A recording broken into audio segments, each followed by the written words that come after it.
Chapter 608. Caregiver Interview. All the mysteries here, fundamentally speaking, were not killed by Lin Chia himself. They were merely forced to die under Lin Chia's blade by the power of Nyx. This suffocating way of dying not only failed to instill fear in them towards Lin Chia but even sparked some anger and disdain. Before their death, they lived as mysteries shrouded in mist, not as pitiful and humble as the mysteries that descended into the Great Xia. They each had their own territories and pride. Even if they had died once, it did not mean they would completely submit. If the mysteries in the mist were likened to proud roosters, then the recently exploded black giant was undoubtedly the proudest among them. And then it died, its soul scattering. That ferociously powerful Klein realm mystery died before them in such a dishonorable manner, leaving not even a trace of its existence. Its death made most of the mysteries realize the reality. They were no longer the powerful mysteries they once were. No matter what they had possessed before, now they were merely prisoners, with their very lives and deaths resting in the thoughts of that man in white. For him, erasing their existence was just a matter of a single sentence. When Lin Chia looked into the eyes of the white bear and coldly asked, "Do you want to live?" the white bear felt a bit intimidated. Who doesn't want to live? Having the black giant as a cautionary tale, the white bear showed no sign of the arrogance typical of a Klein realm mystery.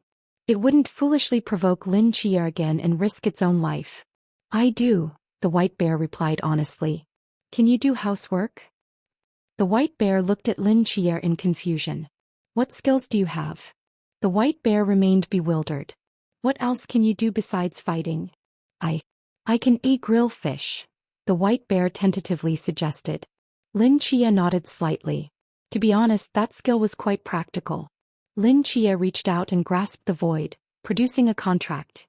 Oh no, a labor contract that appeared before the white bear, which looked up at Lin Chia in confusion.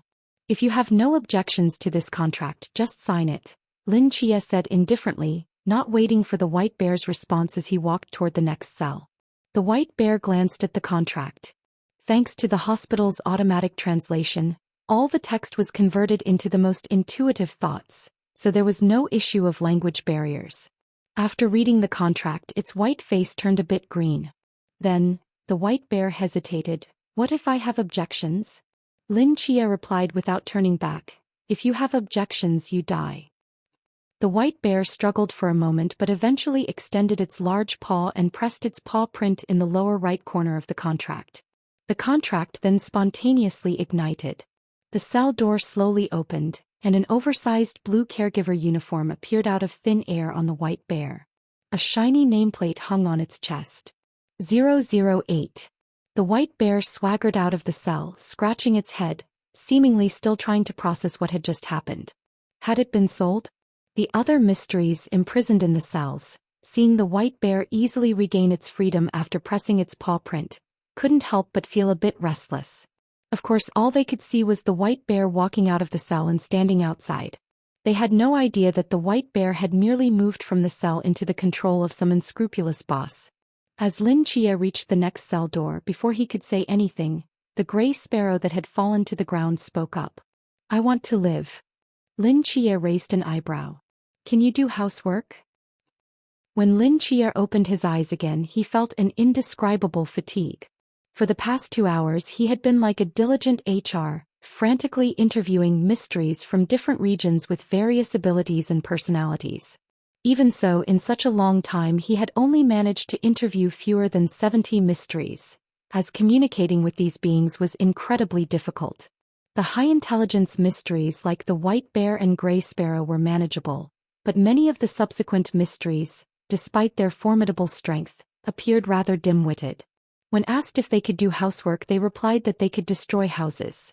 When asked about their specialty was mating and giving birth. If it weren't for their relatively sincere attitudes, Lin Chia would have long since obliterated them. Excluding a few troublemakers that Lin Chia had eliminated, the majority of the 70-plus mysteries were recruited as caregivers, with the caregiver number advancing to 078. Lin Chia had no time to assign tasks to each of them or promote corporate culture, so he simply handed them all over to Li Yifei for management. Now, Li Yifei could be considered a genuine head caregiver. Even those powerful mysteries of the Klein realm had to respectfully call him Feej or Manager Li. Lin Chia sat up from the ground, glanced at the sky and frowned slightly. Director, what are you waiting for?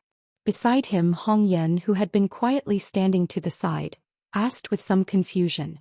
Waiting for two people, Lin Chia replied slowly, but it seems they won't be back for a while.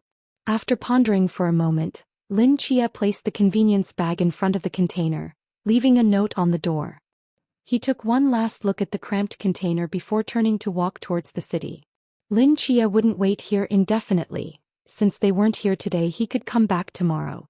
However, the snacks and desserts in the convenience bag might not last until then, so he could only leave them at the container door to be eaten quickly upon their return. Before leaving, Ayumi Akiyama had given Lin Chia 200,000 yen. He kept a portion for meals and transportation, planning to leave the rest for them, but it would be better to hand it to them in person tomorrow. As Lin Chia walked with Hong Yen, they crossed two streets and spotted an elderly woman with white hair sitting alone on the steps by the street, staring blankly at the bustling intersection in the distance. Grandma Crane. Seeing that figure, Lin Chia was slightly taken aback. Grandma Crane seemed to have heard Lin Chia's voice, turning her head stiffly, her murky eyes gradually brightening. She pressed her hands on her knees, straining to stand up from the steps, her whole body trembling slightly. Lin Chia hurried over to support her, and she tightly grasped his hand as if holding onto a lifeline. You are a friend of Xiaoyuli, right? Chapter 609. Are you saying that Yuzu Rina went to a nearby store to buy something and never came back? Lin Chia furrowed his brows slightly after hearing Grandma Crane's account. Yes, I've been looking for her around here for a long time, but I'm old and really don't have the strength. Grandma Crane looked down at her legs, a bitter expression in her eyes, her voice trembling slightly. Could you please help me find her? I'm begging you, really begging you. Grandma Crane grasped Lin Chia's hand and bowed deeply, her silver hair nearly touching the ground, her figure hunched and frail. Lin Chia quickly helped her up. Don't worry, I will definitely help you find Yuzu Rina. After hesitating for a moment, Lin Chia turned to Hong Yen beside him.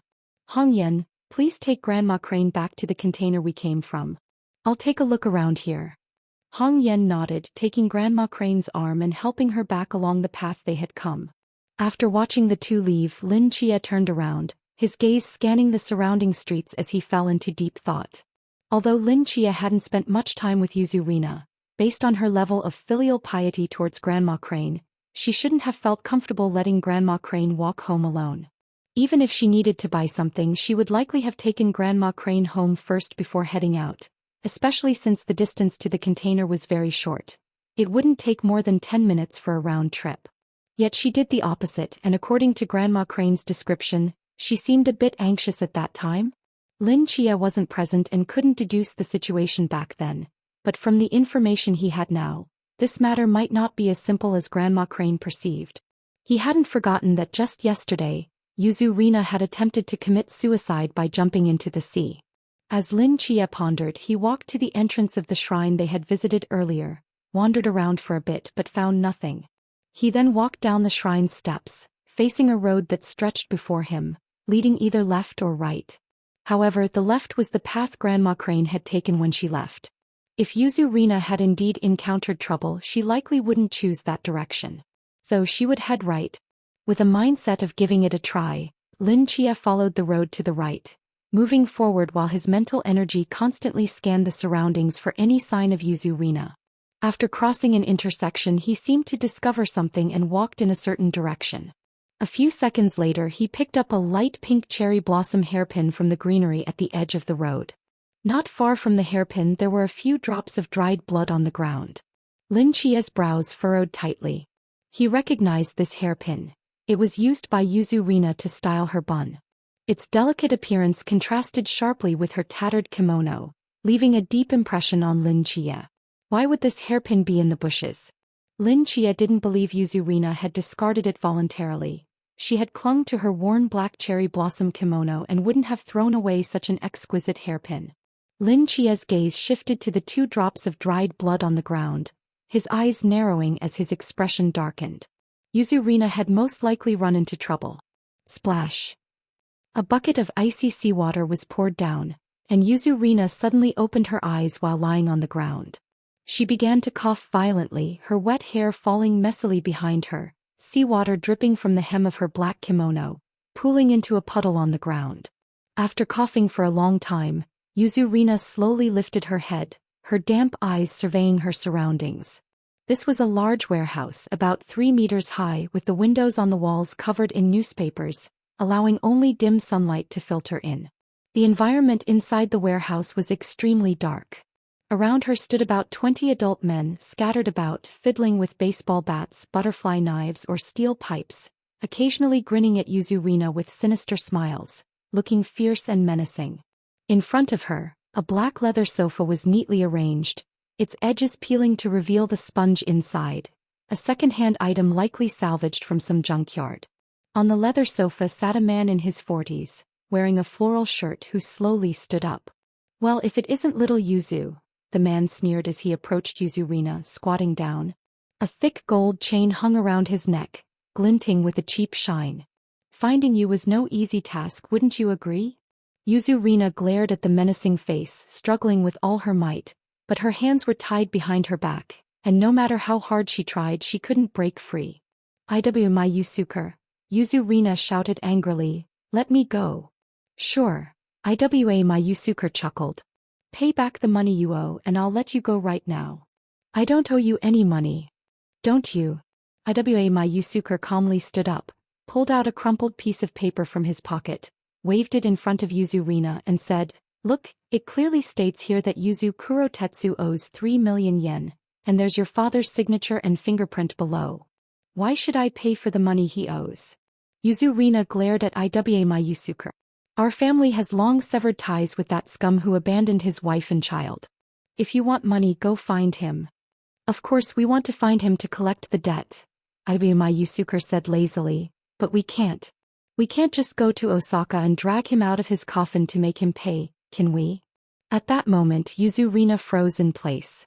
She stared blankly for a long time, then lifted her head, looking at Iwa my Yusuker with a dazed expression. "What did you say?" "The wanted criminal Yuzu Kurotetsu was killed by the police 4 days ago. Haven't you seen the news lately?" Iwa my Yusuker raised his eyebrows slightly. "We've been looking for this guy for 5 years without a trace and then we received this news. It doesn't feel good for us either, especially since he still owes us 3 million yen. That's going to be hard to collect." Iwa my Yusuker tucked the debt note away and returned to the black sofa, crossing his legs and smiling at Yuzurina. "However, a father's debt must be repaid by the son, that's only fair.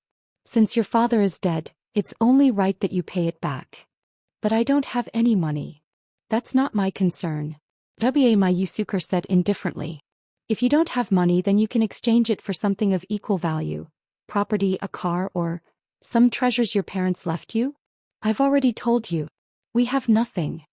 Yuzurina gritted her teeth and shouted, "The only house my mother left me is now surrounded by your people.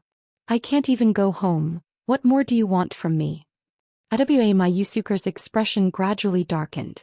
"You're quite loud, aren't you?" he said coldly. "Hit her." Among the many thugs behind Yuzurina, the largest man stepped forward, grinning as he looked at the fallen Yuzurina. He grabbed her by the collar, lifting her as if she were a chick, and then slammed her down hard onto the ground. Chapter 610, Search. Yurina's frail body crashed onto the concrete floor, producing a dull sound, and a trickle of fresh blood flowed down from her forehead as she curled up in pain. Yamamoto Yusuker's eyes narrowed slightly. "I'll ask you one more time, do you have anything to repay your father's debt?" His cold voice echoed in the warehouse. Yurina lay on the ground, her palms clenched into fists, gritting her teeth as she spoke slowly and deliberately. "No." Yamamoto Yusuker silently stared at her for a long time, then stood up from the black sofa and turned to walk out of the warehouse, simultaneously instructing the thugs. "Lock her up. No one is allowed to approach her and don't give her any food. Let her starve for 2 days. If she still can't think of anything to repay the debt, sell her off to Shinjuku." "Yes, boss." The thugs replied in unison. Yamamoto Yusuker exited the warehouse, glanced at the blue sky above and confirmed that there was no one else around. He took a deep breath, solemnly pulled out his phone from his pocket and dialed a number. Mr. I, this is Yamamoto Yusuke. I'm very sorry. There's still no progress this time. This girl seems to really know nothing. Yes. You're right to scold me, I'm very sorry. Please give me another chance. No, I beg you, please give me one last chance.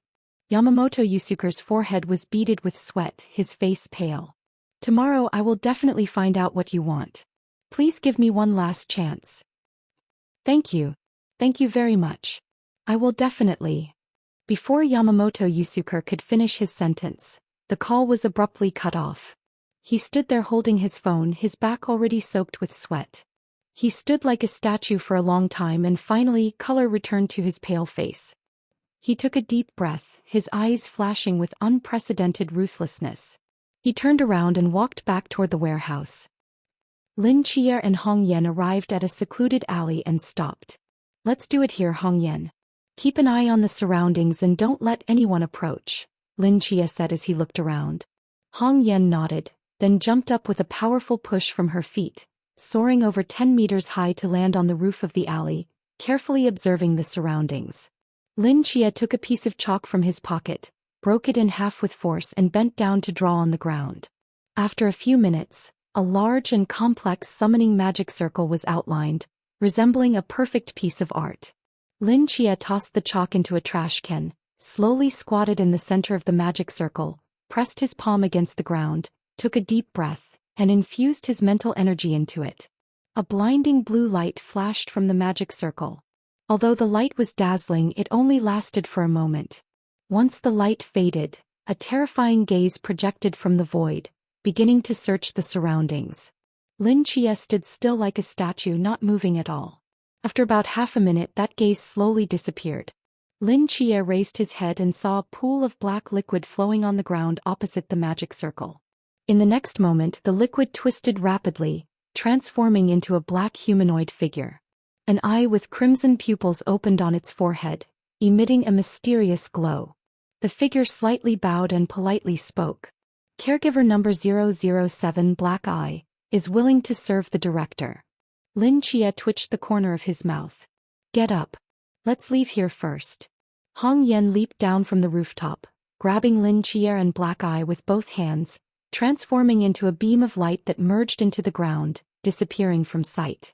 When the three reappeared, they were already back at the steps of the shrine. After the last lesson, Lin Chia had basically figured out the pattern of that gaze.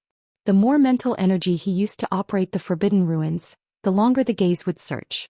If it was just the simplest hand-drawn summoning magic, it would only trigger a few seconds of tracking, as if that mysterious existence itself was uncertain whether it sensed any aura, and would leave after a simple search. However, even so, there was still a possibility that a divine envoy might come to investigate, so he had to leave there quickly and ensure that no traces were left in the surrounding surveillance. At this moment, Lin Chia and Hong Yen stood on the steps, while Black Eye blended into Lin Chia's shadow, concealed by his hoodie, making it impossible for outsiders to see him. Director, did you call for me for something? Black Eye's voice echoed in Lin Chia's ear. I need you to help me find someone. Lin Chia raised his hand and pointed to the surveillance camera above the street. Sure thing. Black Eye responded without hesitation. Lin Chia opened his palm, revealing a cherry blossom-colored hairpin lying quietly in his hand.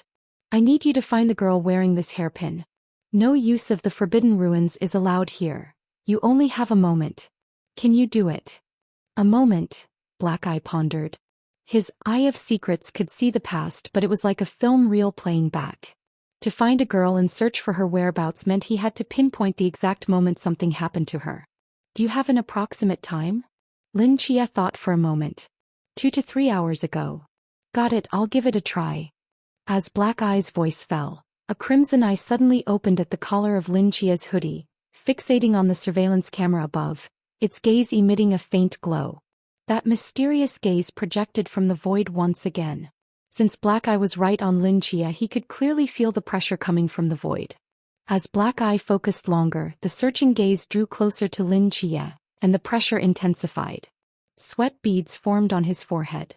The gaze gradually solidified, and Lin Chia felt as if he were carrying a mountain on his shoulders, an unprecedented sense of crisis enveloping his heart. Just a little more, he was about to be locked onto. Hurry! Lin Chia shouted. Almost simultaneously, the crimson eye on him closed instantly, and the gaze from the mysterious existence seemed to lose its target, falling into a state of confusion. After searching the surroundings for a while, it could only slowly dissipate without a trace. Hong Yen. Lin Chia turned to look at Hong Yen, who immediately understood and grabbed Lin Chia's wrist again, disappearing into the ground. Once they returned to a safe place, Lin Chia took a deep breath, his heart still racing. Did you find her? Lin Chia asked. I found her. Black Eye's voice echoed in Lin Chia's ear. She has been abducted. Chapter 611. Yuzu Rina's predicament. What kind of person kidnapped her? It looks like a few thugs.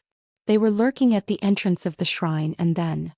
Heike described the footage captured by the surveillance camera from start to finish. Although the quality was somewhat blurry and some events occurred far from the camera's view, he could still piece together the situation at the time. After they kidnapped the girl, they took a car to the suburbs on the west side of the city. The surveillance coverage there is minimal, and with the time constraints I lost track of them afterward. For Haiku, using his ability to search for Uranai and understand the situation in just a few seconds, then tracking them to the west side was already the limit. If he could use his ability for a bit longer, he might have been able to narrow down the search area further. After listening to Haiku's description, Lin Chia's expression gradually darkened. I understand, Lin Chia nodded and looked at Hong Yen. Let's go to the last place they were seen in the west and search our way from there. Warehouse. Uranai lay weakly in a small dark room in the corner of the warehouse, her hands tied behind her back, unable to move, her body covered in shocking bruises. In the darkness, she endured the pain while trying to observe her surroundings. From the furnishings, it appeared to be an abandoned warehouse management room. The space was cramped, with a few rusty iron shelves leaning against the walls on either side, covered in cobwebs and dust. There were no windows, and aside from a few nearly rotten cardboard boxes, nothing else remained. Uranai took a deep breath, curled up her body and slowly inched toward the iron door of the management room. She pressed her ear against the surface of the iron door, held her breath and listened carefully to the sounds outside. Faint sounds of laughter and cursing came from outside the door, but they were far away, likely near the main entrance of the warehouse. From the sounds, there seemed to be 3 or 4 people, probably stationed there on the orders of Iwama Yusuke. After hesitating for a moment, Uranai opened her mouth and spat out a large piece of pink bubble gum, as if it were made from 2 pieces of gum chewed together. She flipped her body over, using her bound hands to grab the piece of gum, tore it apart, and extracted a small segment of a utility knife blade from inside. She carefully pinched the blade between her fingers, leaned against the wall and focused on the iron door, slowly using the blade to cut through the thick rope binding her wrists. This wasn't the first time Uranai had been captured. Previously she had been taken twice. The first time was when Iwama Yusuke's subordinates found her. At that time she didn't dare to resist and was brought here. Then, Iwama Yusuke presented her with an IOU, forcing her to help her father repay the debt, giving her a deadline before letting her go. After returning home, Uranai thought about how to gather the money while looking for another place to stay, knowing that her address had been exposed. If she continued to live there, they would surely come back for her. Uranai wasn't afraid of them, but Grandma Tsuru was old and couldn't be subjected to such fright. She didn't want to worry her, so she temporarily settled Grandma Tsuru in a container and returned home to search for valuable items to sell, but found nothing. Just then Iwama Yusuke's subordinates barged in again, took Uranai away and ransacked her home. After being captured a second time, she still had no money on her and was beaten badly. After that, Uranai never returned home, living in the container with Grandma Tsuru, trying her best to avoid others' eyes, living a life like a mouse, hiding and fleeing. Unexpectedly she was targeted again, but this time she had learned to be clever. At the grocery store near the shrine, Uranai used the 1,500 yen she had on her to buy 4 lollipops, 5 black raincoats, a bag of super spicy chili powder, 2 pieces of bubble gum and a utility knife blade. The first 2 items were to confuse the thugs and help her escape, while the last 3 were for emergencies and she hadn't expected to use them so soon. Uranai cut the ropes binding her hands and feet, stood up from the ground and tiptoed to the door. The structure of the warehouse was very simple with only one exit, the main door. This meant that if she wanted to leave she would have to force her way out. Uranai thought that she would wait until it got a bit darker when the thugs would be resting and then sneak out. But her hopes ultimately fell short. Outside, Iwama Yusuke's voice rang out again, and it was quickly approaching. "Drag her out for me. This time I will make her talk." Iwama Yusuke's voice was icy cold. Uranai's heart trembled and she felt a surge of panic. Standing at the door she quickly turned around, searching for something in the dim room. If Iwama Yusuke came in and found that she had escaped her bindings, he would surely beat her up and find other ways to restrain her, which would ruin all her preparations. This was her last chance. Uranai's eyes flickered with a faint light in the darkness. Iwama Yusuke opened the door and the inside was pitch black. He had just taken a step inside when a cardboard box suddenly fell on his head. Then something bumped into him and dashed out the door, slamming it shut behind it, leaving him locked in the small room. Iwama Yusuke tore the box off his head. Having just entered the darkness, his eyes couldn't adjust to the surroundings and he couldn't see anything. But at that moment he realized what had happened, cursed angrily and fumbled for the doorknob. Dressed in a tattered black sakura kimono, Uranai burst out of the small room and sprinted toward the warehouse's main door. The thugs were momentarily stunned by the scene, and then a roar came from inside the room. "Let me out." "No, stop her first." Several thugs rushed forward trying to block Uranai, but her body was incredibly agile, and being small in stature she managed to dodge the attempts of 2 or 3 of them. She grabbed a wine bottle from the ground and hurled it at the last thug in front of her, shattering the bottle and leaving a gash on his forehead. The thug let out a scream, clutching his forehead. Uranai dashed out of the warehouse's main door, just as the door holding Iwama Yusuke was kicked open with force. Seeing Uranai about to escape, Iwama Yusuke's face twisted with rage. He pulled out a revolver from his pocket, the dark muzzle aimed at the retreating Uranai, and pulled the trigger. Bang! The gun's muzzle erupted with a blinding flash, and the sharp gunshot echoed in the sky. Chapter 6:12. Breaking the Door. The moment the gunshot rang out, Lin Chia abruptly lifted his head. At that moment he was monitoring the last known location of the gangsters, quickly scanning the surroundings with his mental energy. Upon hearing the gunshot, his brows furrowed immediately. The location of the gunfire was not far from them, still within the western part of the city.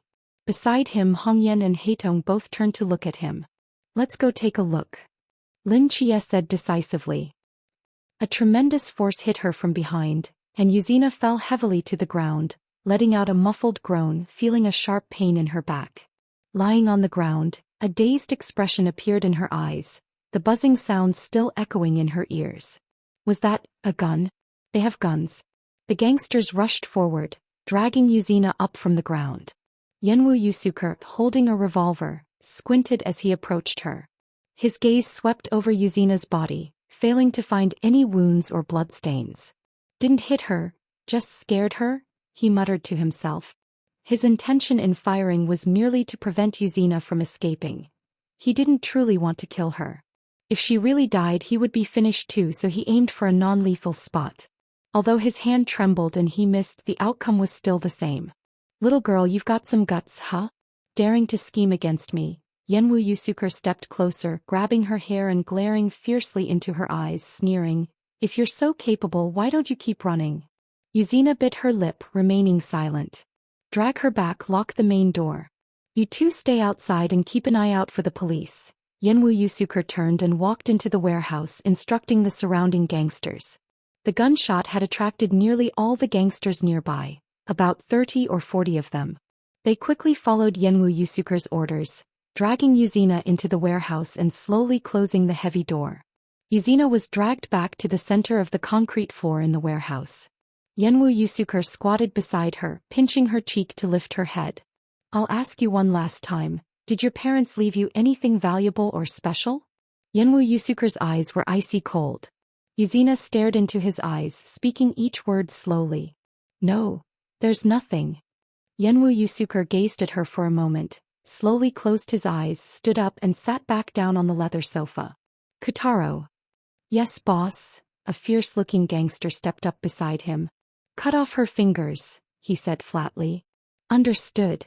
Kotaro nodded, drawing a dagger from his waist and slowly approached the fallen Yuzina with a cold smile. Yuzina watched him come closer, fear rising in her eyes. She bit her lip tightly, her face devoid of color. She was not a fearless hero, she was just a 12 or 13-year-old girl. Hearing that they were going to cut off her fingers made tears uncontrollably well up in her eyes. At that moment she had no way out, no means left, only endless despair. In her eyes were feelings of grievance, fear, anger, and confusion. She couldn't understand why, despite her sincere prayers to the gods, countless requests for the deity to dispel the evil around her and grant her a stable and happy life. Why was it still like this? Even just after leaving the shrine, still under the watch of the gods, she was captured by these people and subjected to torment. Couldn't the gods see all this? Do the gods really exist? Yuzina helplessly collapsed to the ground, tears streaming down her cheeks as she slowly closed her eyes. Bang! Just as Kotaro was about to swing the knife, the warehouse door exploded open with a thunderous crash, the dull sound echoing in everyone's ears. Everyone froze for a moment, then turned to look. The metal warehouse door was torn apart as if it were made of paper, crashing to the ground in pieces, dust swirling in the air, illuminated by the sunlight streaming in from outside. Outside stood a red-haired woman in a blue caregiver uniform, her golden vertical pupils coldly observing everyone in the warehouse, her tightly clenched right fist slowly relaxing. Just now it was this punch that had blown the metal door apart. She turned slightly, taking a step back, respectfully lowering her head as if waiting for someone. In the next moment, a figure in a black trench coat, hands in pockets, wearing a Sun Wukong mask, slowly walked through the floating dust from the sunlight. His gaze swept over the dozens of gangsters in the warehouse, finally landing on the fallen Yuzina. Seeing the knife in Kotaro's hand, a glint of killing intent flashed in his eyes. "Hey, who the hell are you?" One of the yellow-haired gangsters stepped forward, speaking with a sharp tongue, loudly shouting, "What about the two guarding outside? Why is there no sound at all?" Lin Chia glanced at him, showing no intention of engaging in conversation, simply stating, "Kill everyone except the one on the sofa. Glad to serve you." Heitong's voice echoed in Lin Chia's ears. In the next moment, a pool of black liquid shot out from Lin Chia's shadow, instantly crashing into the yellow-haired gangster, engulfing his entire body like a tide. He instantly gained control over the yellow-haired gangster's body. On his forehead, a scarlet eye slowly opened, emitting a strange light that was chilling to behold. This sudden scene left all the gangsters present frozen in place. They had never seen such a bizarre sight and momentarily forgot to escape or resist. By the time they snapped back to reality, it was already too late. Standing at the door, Hong Yen moved like lightning, instantly charging into the group of gangsters. With a single kick, the terrifying force created a whirlwind, directly shattering the bones of several gangsters, sending them flying like kites, crashing to the ground like mud. The other gangsters finally reacted, pulling out their weapons and fiercely striking at Hong Yen. With a series of crisp sounds, steel pipes broke, daggers shattered, and bottles smashed into pieces, scattering on the ground. They stood there holding half-broken weapons, staring at the unscathed Hong Yen, completely dumbfounded. Hong Yen calmly turned her head, her golden vertical pupils, imbued with dragon might, narrowing slightly. Heitong, occupying the yellow-haired gangster's body, gently stepped back to avoid a gangster's baseball bat, then pulled out a butterfly knife from his waist and effortlessly stabbed it into the gangster's throat. In front of these two, the gangsters had no power to resist. It was purely a one-sided massacre. Chapter 613. Rescue.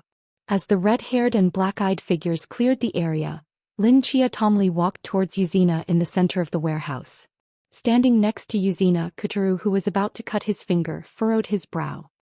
He raised the short knife in his hand and charged at Lin Chia with a fierce look in his eyes. Lin Chia glanced at him, and at the moment the knife was about to stab him, he lightly sidestepped, using his knee to directly knock the short knife out of Kotaro's hand.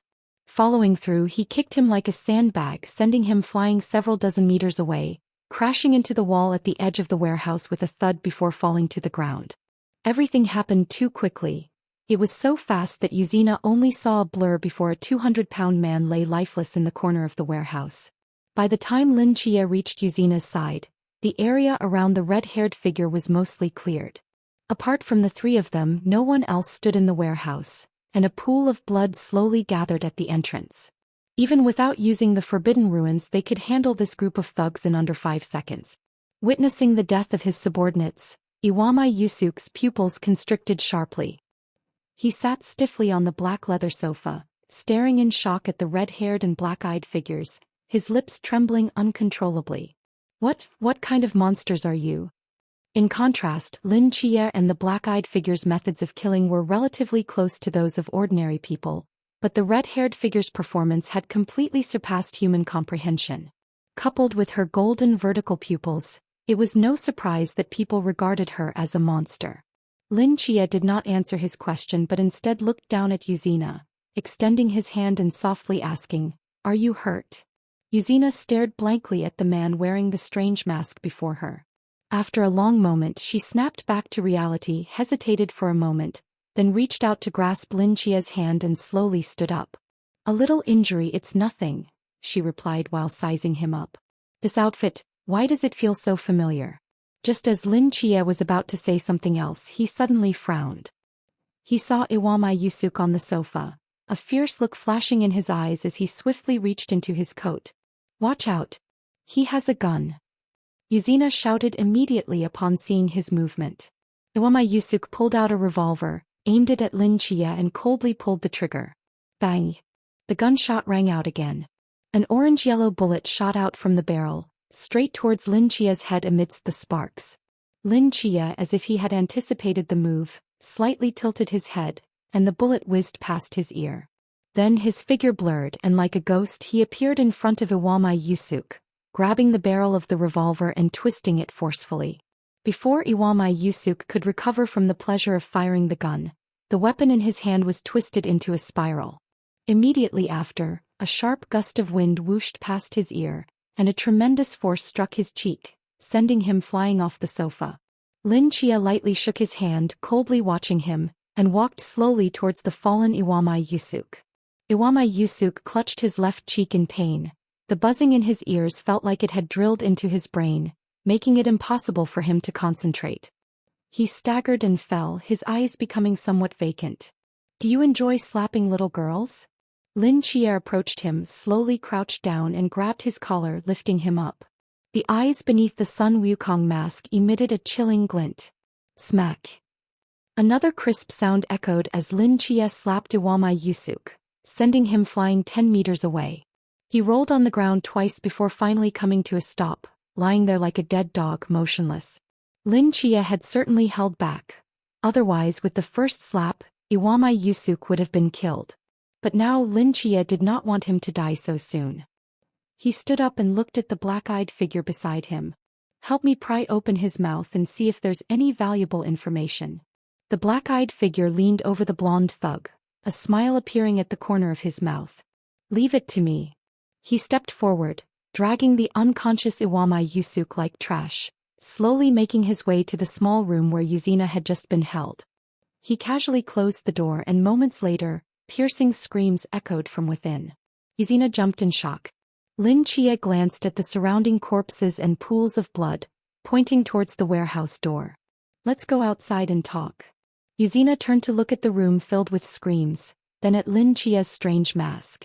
After hesitating for a moment, she nodded. The two walked out of the warehouse, inhaling the fresh air outside. Feeling the warm sunlight, Yuzina's tense body finally relaxed a little. "Who are you? Why did you save me?" She looked up at Lin Chia. Lin Chia scanned the surroundings with his mental energy, confirming there were no surveillance cameras before lowering his head to remove his mask, a smile appearing at the corner of his mouth. "It's you," Yuzina exclaimed, her mouth agape in shock as she recognized the familiar handsome face. "Aren't you supposed to be deaf?" Lin Chia. "I'm fine now," Lin Chia replied helplessly. Yuzina seemed to realize she had misspoken and quickly apologized. "Sorry, I'm not trying to say that." Lin Chia waved his hand. "I was originally going to look for you at the container, but I ran into Granny Tsuru on the way. She told me you were missing, so I came looking for you." Yuzina nodded thoughtfully and curiously asked, "Those two, are they your friends?" Lin Chia thought for a moment. "They are my subordinates." Yuzina's mouth dropped open in shock. Those two fierce men were actually this young man's subordinates? Who on earth is he? Lin Chia noticed the confusion in Yuzina's heart but had no intention of answering. Instead, he changed the subject and asked, "Tell me about yourself. How did you get involved with these people?" Yuzina pressed her lips together, hesitating for a moment before slowly recounting the events that led to her current situation. "They captured you to make you pay your father's debts?" Lin Chia raised an eyebrow, sizing up Yuzina, seemingly puzzled. "But you're just a little girl, not even of working age, and you don't have any assets. Why are they so insistent on finding you? They shouldn't be unaware that you have no money, right? It seems they think my parents left me something valuable, and they keep insisting I find it to pay off the debt," Yuzina said angrily. "But there's nothing. Besides that house, they didn't leave me anything else, and they've already searched that house themselves and found nothing." Lin Chia pondered thoughtfully. Chapter 614. Yuzurina's Grand Ambitions. Although Yuzuriha's father owed money, this group of thugs should have known that Yuzuriha was just a 12 or 13-year-old child, with no ability to earn money, and there was no need to pressure her. However, if they approached her for her parents' belongings, then everything would make sense. "Your father owes debts, where is he now?" Yuzuriha was silent for a moment. "He died just 2 days ago." Lin Chia turned to look at her. "He was a wanted criminal, so I'm not surprised it ended this way," Yuzuriha said. "Since the day he abandoned my mother and me, I haven't considered him my father. He racked up these debts outside and I don't want to help him pay them off." Lin Chia nodded, not saying much more. After all, it was someone else's family matter and he couldn't comment on it. "What about Grandma Crane? How is she doing now?" Yuzuriha suddenly asked, looking worried. "She has gone back, she will be fine." "That's good." Upon hearing this, Yuzuriha finally breathed a sigh of relief. "Thank you." "No need to thank me, I'm just returning a favor. After all, without you I would probably still be stuck on the reef," Lin Chia replied. The two strolled outside for a while when Haedong walked out of the warehouse holding a debt note. "So soon?" Lin Chia asked in surprise. "It seems you don't know enough about my professionalism, Director," Haedong smiled. "Besides, this guy is a softie. I barely had to try and he spilled everything." "What's the situation?" Haedong's expression grew serious. "The situation seems to be more complicated than we imagined." Lin Chia frowned slightly. "This debt note is forged," Haedong said, handing the note to Lin Chia. Both Lin Chia and Yuzuriha were taken aback. "Forged?" Lin Chia raised an eyebrow. "In what way?" "All of it," Haedong replied. "This debt note is entirely fake, fabricated by Iwama Yusuke himself, including the amount owed, the debtor, and the signatures and seals below." "So, you're saying her father didn't owe any money at all?" "Exactly." Lin Chia turned to Yuzuriha, who stood there in confusion, seemingly unaware of this. Lin Chia understood Haedong's implication. "So, they are just using the debt as an excuse to look for something?" "That's right, and it seems the waters behind this matter are quite deep," Haedong continued. "Iwama Yusuke is not the mastermind, he is just a pawn. Behind him, there is a large gang controlling him." "A gang?" Lin Chia's frown deepened. "He doesn't seem to know which gang specifically, but according to him, the person he spoke to on the phone claimed to be Mr. Inoue. It seems he was controlled by drugs and promised 5 million yen once he got the item. The gun he has was also obtained through that person's channel." At that moment, Yuzuriha, who had been silently standing by, suddenly spoke up. "Was that person speaking with a Kanto accent or a Kansai accent?" Both Lin Chia and Haedong were taken aback. "What does that matter? There are only a few major gangs in Japan. The Kanto side is mainly controlled by the Hanzawa and Kazumatsuri families, which are extremely powerful. 10 years ago, if these two families joined forces, they could crush any gang in Japan, known as the Earthly Twin Calamity. The Kansai side is more complicated. The most powerful gang there is probably the Black Kill Group. There are a few weaker gangs eyeing them, but the Black Kill Group, due to its short establishment time and shallow roots, cannot achieve the absolute dominance like the Earthly Twin Calamity in Kansai. By identifying the accent of Mr. Inoue, we can roughly narrow down the possible gang ranges." After hearing this, Haedong turned to Lin Chia, seeking his opinion with her eyes. Lin Chia nodded, and she immediately returned to the warehouse to interrogate Iwama Yusuke again. How do you know so much about the underworld? Lin Chia asked curiously, looking at Yuzuriha. Yuzuriha slightly turned her head, avoiding Lin Chia's gaze, and stammered, My mother used to be very interested in researching the underworld and the host industry. Spending time with her, I gradually became interested in these things too. After hesitating for a moment, Yuzuriha mustered her courage, looked up at Lin Chia and said seriously, My biggest dream used to be to rent out the most luxurious host club in Japan, build 10 champagne towers, and have the most famous hosts in Japan dance with me. Lin Chia looked at her serious expression and slightly flushed face, feeling a bit bewildered. He didn't understand what Yuzuriha was talking about, but it sounded impressive. Lin Chia pretended to nod. That's a great dream. Upon hearing this response, Yuzuriha was left stunned. She had prepared herself to be mocked by Lin Chia, as whenever she mentioned this dream to others, she always received various strange looks. But she never expected Lin Chia to so seriously and calmly acknowledge her dream. Doesn't he find this dream strange? While Yuzuriha was lost in thought, Heidong walked out of the warehouse. I asked him, he said it was a Kanto accent, Heidong said to Lin Chia. So, it's likely one of the Hanzawa or Kazumatsuri families? Lin Chia pondered. What could possibly make these two major gangs mobilize like this? Lin Chia glanced at Yuzuriha, who also looked confused, and simply shook her head. Never mind, let's deal with that guy, he no longer has any value. Heidong agreed and turned back to the warehouse. Lin Chia said to Yuzuriha, Now that this group of thugs has been dealt with, even if the gang behind them wants to find you, they have lost their eyes and ears. As long as you and Grandma Crane change places to live and keep a low profile, they should have a hard time finding you. Don't worry about the money. Although I don't have much left, it should be enough to help you get through this period. Lin Chia had many things to do. Going to Osaka to find Amamiya Haruki, repairing the White Slash, nurturing the sword spirit, searching for the whereabouts of other team members, and figuring out the truth about this country. He didn't have time to waste on this matter any longer. Moreover, with so little information, he couldn't just swagger into Tokyo and wipe out Japan's two largest gangs right under the Pure Land. Chapter 6:15. Listen to your sister. Yuri Rina thought for a moment. So can I go home now? Theoretically, yes, but to prevent those gang families from coming after you again, it's best not to stay too long. Yuri Rina nodded slightly. I just want to go home and pack a few things. It won't take long. Lin Chia glanced at the sky. All right, I'll accompany you back. Before long, Heitong walked out of the warehouse. Lin Chia didn't need to ask. He already knew that Yenwu Yusuke had completely disappeared from this world. Yuri Rina checked the direction and then strode towards home, with Lin Chia following closely behind along with Heitong and Hong Yan. Lin Chia had just taken 2 steps when he suddenly stopped. He lowered his head and moved his foot aside. He bent down to pick something up from the ground, a look of confusion appearing in his eyes. It was a twisted, deformed bullet. Yokohama City. At the top of a certain skyscraper.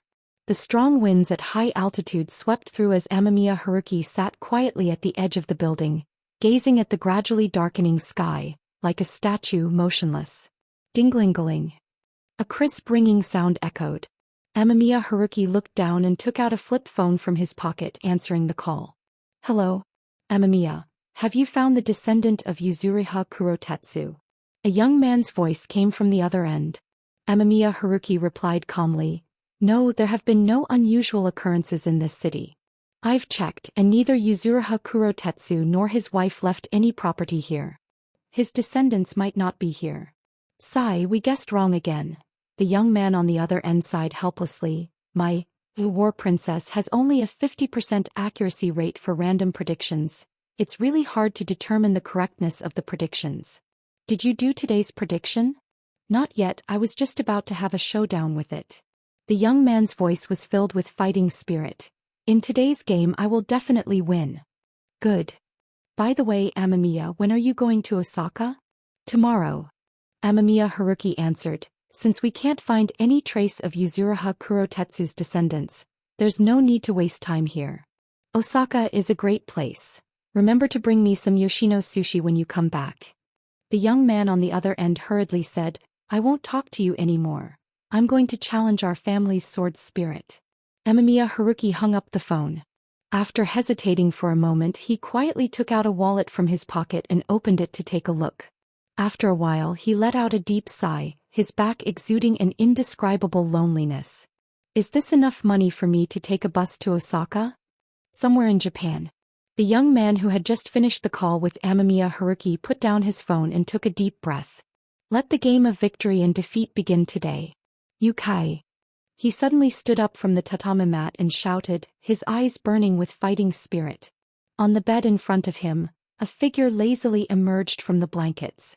It was a woman with fox ears, completely naked, the blanket sliding gently from her silk-like skin, exposing her curvaceous snow-white body to the air.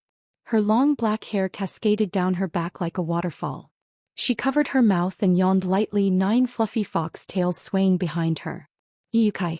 Don't try to use such lowly tactics to influence my determination to win. I will not yield.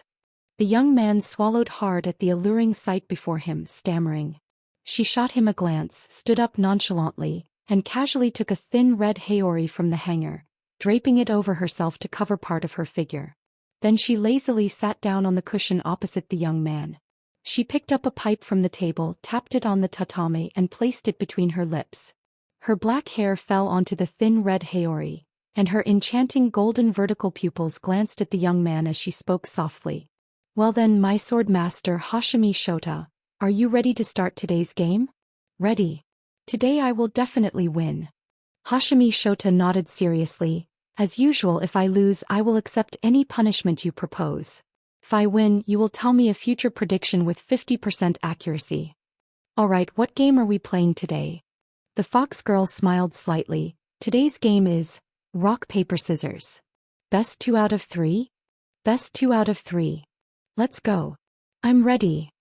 Hashimi Shota stood up, putting his hands behind his back, his eyes filled with unprecedented determination, as if he were about to head into battle with a gun rather than play a simple game. Rock, paper, scissors. Shoot.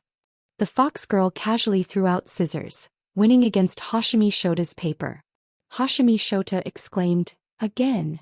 Rock, paper, scissors. Shoot. This time Hashimi Shota won. Rock, paper, scissors. In the final round, the fox girl's rock defeated Hashimi Shota's scissors. Hashimi Shota's expression immediately fell, and he slumped down onto the ground, looking utterly defeated. In contrast, the fox girl chuckled softly, stood up and walked lightly in front of Hashimi Shota. She playfully lifted his chin with a finger, her golden eyes narrowing slightly.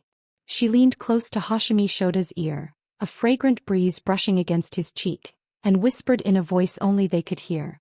Shota lost. Today Shota must obediently listen to his sister.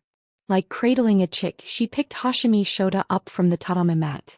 Under the thin red haori, a glimpse of spring was faintly visible as she carried him slowly towards the large bed. Hashimi Shota lay in the fox girl's embrace, giving up resistance, his eyes blankly staring at the ceiling, like a salted fish that had lost its dreams. I'm sorry, Amamiya. Sadness welled up in his eyes. Today I lost again, woo. Half an hour later, Lin Chia and Yuri Rina arrived at a door. This was a common type of housing in Japan, 2 stories with a small yard. The yard had some flowers and plants, but it had become a mess due to lack of care for too long. Yuri Rina looked around to confirm that there were no other people nearby, then used a key to unlock the door and walked inside. As soon as they entered, Lin Chia frowned slightly. The floor was covered with muddy shoe prints, and the furnishings inside were in disarray. All the drawers in the cabinets had been opened and scattered items covered the floor, leaving no place to step. It seemed those thugs were indeed searching for something very diligently. Chapter 616. The Flourishing Hospital. I'm sorry, the house is a bit messy, Yuzuriha said apologetically. Did that group of thugs search this place? Lin Chia's gaze swept around. They even took apart the chandelier base. Are they bandits? This place is even messier than when I last came back. They must have come a few more times since then, Yuzuriha sighed. Lin Chia nodded and began to search the room carefully with his mental power. If there was really something hidden in this house, it might evade the thugs' search, but it would definitely not escape Lin Chia's mental perception. His mental power could scan every brick and tile, leaving no blind spots. Yuzuriha, wearing shoes, ran into the house and started moving around. She pulled out an album from the bedroom floor, carefully folded a few pages from the tattered newspapers in the living room, and picked up a few hairpins. The items she collected were all small and fragmented, filled with a sense of nostalgia. She didn't even glance at larger items like the TV or refrigerator, knowing they would soon need to hide elsewhere. It would be impossible to move such conspicuous items without attracting attention. Lin Chia had finished scanning the entire house with his mental power but found nothing. It seemed to be just an ordinary residence. "This house belonged to your mother?" Lin Chia asked, sitting on the sofa and watching the busy Yuzuriha. "Yes, it was left by my mother," Yuzuriha thought for a moment, "but it seems the property deed is in someone else's name." Lin Chia raised an eyebrow. "Why would your own house be in someone else's name?" "I don't know. I only found out about this recently. My mother never mentioned it when she was alive." Lin Chia pondered this. Yuzuriha looked at the phone on the table, a look of confusion appearing in her eyes. "What's wrong?" "Since 4 days ago there's been a call coming in every day." Yuzuriha flipped through the call records, puzzled. "And the last 3 digits of the number are 110. Isn't that a police station number?" "The middle part, 06, seems to be the area code for Osaka," Yuzuriha said uncertainly. Just then the phone in the room suddenly rang. Dingling. The unexpected ringing startled Yuzuriha, causing her to stumble back a few steps and turn to Lin Chia. Lin Chia hesitated for a moment and nodded at her. "Since it's a police call, you might as well answer it." Yuzuriha stepped forward, picked up the phone and pressed the speakerphone button. "Hello, this is the Osaka City Police Department. May I speak to Yuzuriha, number 428579494. Yuzuriha froze. "That's me." As soon as she said this, she began to regret it. She had committed a serious crime when she attempted suicide at the beach the day before. Now, revealing her identity to the police was akin to walking into a trap. Wait, this call was made 4 days ago, which means they were looking for her before she attempted suicide. Moreover, she was a resident of Yokohama. Even if they wanted to arrest her, it should be the Yokohama police's responsibility. Why was the Osaka police calling her? While Yuzuriha was puzzled, the female voice on the other end continued. "Your father, the wanted criminal Yuzuri, was shot dead by the Osaka police 4 days ago. He had some personal belongings that need to be claimed by a relative. When would you be able to come to Osaka?" Yuzuriha stood frozen in place. "Hello? Can you hear me?" the female voice asked again. Yuzuriha didn't respond. After hesitating for a moment, she hung up the phone. "What's wrong? Aren't you going to see him one last time?" Lin Chia raised an eyebrow at Yuzuriha's reaction. I don't know." Yuzuriha lowered her head, her lips pressed together, her expression conflicted. "I haven't seen him in many years. Ever since he abandoned my mother and me, I severed ties with him. Perhaps his belongings contain what the underworld is looking for, which could explain everything."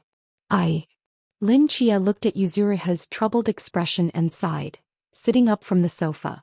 "I'm just an outsider and have no right to influence your choice, but I think he is still your father. If possible, it would be best to see him one last time. After this, it will be a final farewell. Coincidentally, I also need to go to Osaka. If you want to retrieve his belongings, I can accompany you. Think it over." To be honest, Lin Chia couldn't relate to Yuzuriha's distress. He didn't even remember what his parents looked like, let alone what it would be like to see them one last time. Yuzuriha absent-mindedly finished gathering her things and placed them in a cardboard box, following Lin Chia toward the container. Soon they reached their destination. It was getting late, and in the dimly lit wasteland, an elderly woman with white hair stood at the entrance of the container, braving the cold wind. She tightly clutched several strings of folded origami cranes, seemingly praying for something. "Grandma Tsuru," Yuzuriha exclaimed upon seeing her figure and ran forward. "Little Yuzuri." Grandma Tsuru looked up, her murky eyes lighting up with joy upon seeing Yuzuriha running toward her. "You finally came back. Is everything all right?" "Yes, Grandma, I just got lost outside. This brother brought me back," Yuzuriha said, pointing at Lin Chia. Lin Chia smiled politely, quietly standing aside with the red-eyed and black-eyed girls, not wanting to interrupt the warm reunion. Once the two embraced and separated, Yuzuriha excitedly took the snacks and sweets Lin Chia had brought to the door and went back inside with Grandma Tsuru, while Lin Chia found an excuse to leave first. That small container was already cramped for the two of them, and when he sat inside with the red-eyed and black-eyed girls, there was hardly any space to settle. Lin Chia found a spot on a nearby hillside, sat cross-legged, closed his eyes, and entered the Divine Mental Hospital to continue his interview endeavors. With previous interview experience, Lin Chia signed off on the caregiver positions much faster this time, disposing of the remaining 200 mysteries in less than 2 hours. Standing in the corridor on the second floor of the hospital, Lin Chia looked down at the crowded caregivers in the yard below and couldn't help but feel a sense of wonder. The Divine Mental Hospital is truly bustling with activity.